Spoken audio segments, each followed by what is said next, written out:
Hello parents મિત્રો parenting ટોકના આજના આ સેશનની અંદર ચલો આજે આપણે એક ખરેખર જરૂરી એક નાજુક સેન્સિટિવ બાબત વિશે વાત કરીએ. જે પ્રશ્ન મારા મનમાં ઉત્પન્ન થયો છે એક પેરેન્ટ તરીકે, અને એટલે જ આ પ્રશ્ન એની સાથે જોડાયેલી વાત હું પેરેન્ટ્સ તરીકે તમારા બધાની સાથે શેર કરવા માગું છું. મિત્રો, આપણે કેટલી આસાનીથી આપણા બાળકો વિશેની કમ્પ્લેન્ટ્સ બાળકોના મોઢા ઉપર કેટલી આસાનીથી કહી દઈએ છીએ, ઓર ઇવન એમના ટીચર્સ સાથે, કાઉન્સેલર્સ હોય તો કાઉન્સેલર્સ સાથે, કે બાળક મોબાઈલ નથી છોડતો ને સમય નથી આપતો, સ્ટડીમાં જે સમય આપવો જોઈએ નથી આપતો, કન્ટિન્યુઅસ પોતાના મિત્રો સાથે, ફ્રેન્ડ્સ સાથે ચેટ કરતા રહે છે, બહાર ફરતા રહેવાનું, XYZ પ્લાનિંગ્સ આઉટિંગ્સના ચાલતું હોય છે, સિરીઝ છે, મૂવીઝ છે, XYZ કેટલી બધી કમ્પ્લેન્ટ્સ આપણી પાસે હોય છે. બધી સાચી છે, હું કબૂલ કરું છું. આજના બાળકોની અંદર આ બધી બાબતો બને છે, મેજોરિટી બાળકોમાં.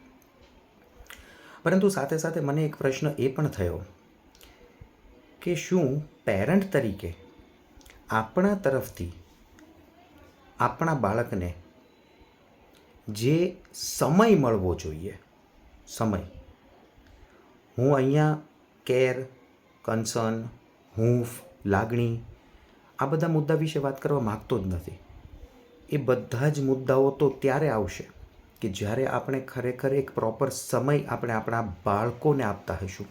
પેરેન્ટ્સ તરીકેનો એક ચોક્કસ સમય આપણા બાળકોને મળવો જોઈએ. શું એ સમય ખરેખર આપણા બાળકોને મળી રહ્યો છે? શા માટે એ સમયની જરૂરિયાત છે? આજનો જે જમાનો થઈ ગયો છે એમાં તો આની પુષ્કળ જરૂરિયાત છે, કારણ કે મીડિયાઝ થ્રુ બાળકો પાસે આસાનીથી આટલા બધા મીડિયાઝના ગેજેટ્સ અવેલેબલ છે. બાળકોને આસાનીથી ન શીખવાની બાબતો પણ એમના મનની અંદર આવી રહી છે. એમને કેટલાય પ્રકારના ઉલટા સીધા મેસેજીસ, ન્યૂઝ, એમાં કેટલા બધા ફેક ન્યૂઝ હોય છે જે આપણને ખ્યાલ છે, ફેક વાતો, કેટલું બધું એમને છૂટથી મીડિયામાંથી મળી રહ્યું છે.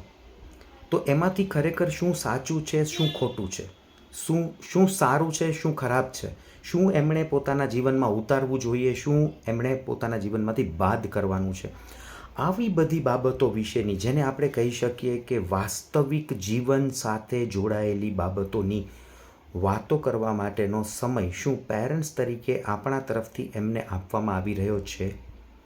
કારણ કે પેરેન્ટ્સ મિત્રો, આ એક બાબત બહુ વિચારવાની જરૂર છે. જેમ જેમ સમય વીતી રહ્યો છે, આપણા લોકોની ઉંમર વધી રહી છે, તેમ તેમ આપણા બાળકોની પણ બુદ્ધિ ક્ષમતા અને તેમની ઉંમર પણ વધી રહી છે. તે લોકો પણ ધીમે ધીમે બાળપણમાંથી આગળ વધીને ટીનેજમાંથી યંગ એજમાં દાખલ થઈ રહ્યા છે. તો આ સમયગાળા દરમિયાન તેમની અંદર પણ પુષ્કળ પ્રકારની વાતો ભરાયેલી હશે, જે વાતો એ લોકો ક્યાંક ને ક્યાંક શેર કરવા માગે છે. તેમની અંદર પણ પુષ્કળ પ્રકારના પ્રશ્નો એવા થતા હશે કે જે પ્રશ્નોના જવાબ એમને સ્કૂલ્સ, કોલેજીસ, ક્લાસીસ, XYZ જગ્યાએથી નથી મળી રહ્યા. જે બાબતોના એમને ઉકેલ, જે બાબતોની સમજાવટ, જે બાબતોની અન્ડરસ્ટેન્ડિંગ એમને જોઈએ છે, પરંતુ એ અન્ડરસ્ટેન્ડિંગ એમને ક્યાંય યોગ્ય જગ્યાએથી પ્રાપ્ત થઈ રહી નથી. કદાચ એ બાબત વિશેની વાતો એમને આપણી સાથે શેર કરવી છે, આપણને પૂછવું છે, પરંતુ ક્યાંક આપણે આપણા બિઝી શેડ્યુલમાં, આપણે આપણા બિઝનેસીસમાં, જોબમાં, આપણે આપણા મી ટાઈમની અંદર આપણો મોબાઈલ ટાઈમ, આપણો મૂવી ટાઈમ, આપણો આઉટિંગનો ટાઈમ, ઓર XYZ ક્લબ્સની આપણી એક્ટિવિટીઝ, એ બધામાં આપણે એટલા બધા ગૂંથાઈ ગયા છીએ, ગૂંચવાઈ ગયા છીએ કે કદાચ એ એક શુદ્ધ સમય કે જે માત્ર સમય માતા પિતા અને બાળકોનો જ હોવો જોઈએ, ત્યારે બીજું કશું જ નહીં, માતા પિતા અને બાળકો માત્ર એકબીજાની સાથે બેઠા છે, જીવનની વાતો કરે છે, બાળકોની સાથે માતા પિતા પોતાના કદાચ બાળપણની વાતો શેર કરે છે. બાળકોના મનમાં અત્યારે શું ચાલી રહ્યું છે, તેમના જીવનમાં શું ચાલી રહ્યું છે, તેમના મિત્ર વર્તુળ, તેમના ફ્રેન્ડ સર્કલના ગ્રુપની અંદર શું બધું ચાલી રહ્યું છે, એના વિશેની માત્ર વાતો, કે જેમાંથી બાળકોને પ્રેક્ટિકલ લાઈફ, વાસ્તવિક જીવન વિશેની વાતો જાણવા મળે, શીખવા મળે, એમની અંદર થઈ રહેલા પ્રશ્નોના એમને સાચા જવાબ મળે.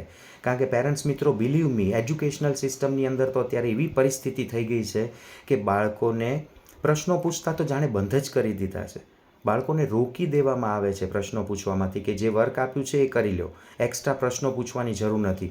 અગર આવા પ્રકારનું વર્તન બાળકોને આપણા તરફથી, પેરેન્ટ્સ તરફથી પણ મળશે, તો એ બાળકો પોતાના પ્રશ્નોના જવાબ શોધવા ક્યાં જશે?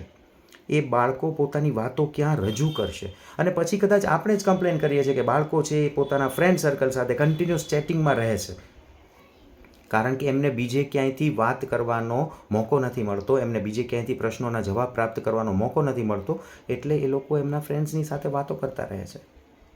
આ એક મુદ્દો મને બહુ જરૂરી લાગ્યો છે કે જેની વાત કરવી જરૂરી છે, કારણ કે ફ્રેન્ડ્સ, તમે માનશો નહીં, છેલ્લા લગભગ 3 કાઉન્સેલિંગમાં મારી પાસે જે સ્ટુડન્ટ્સ આવ્યા, એ સ્ટુડન્ટ્સના કીધેલા આ શબ્દો હતા કે સર, પેરેન્ટ્સ પાસે તો સમય જ નથી અમારી વાત સાંભળવાનો, અમારા પ્રશ્નોના જવાબ આપવાનો, કે અમારા માટેનો પેરેન્ટ્સ પાસે તો સમય જ નથી.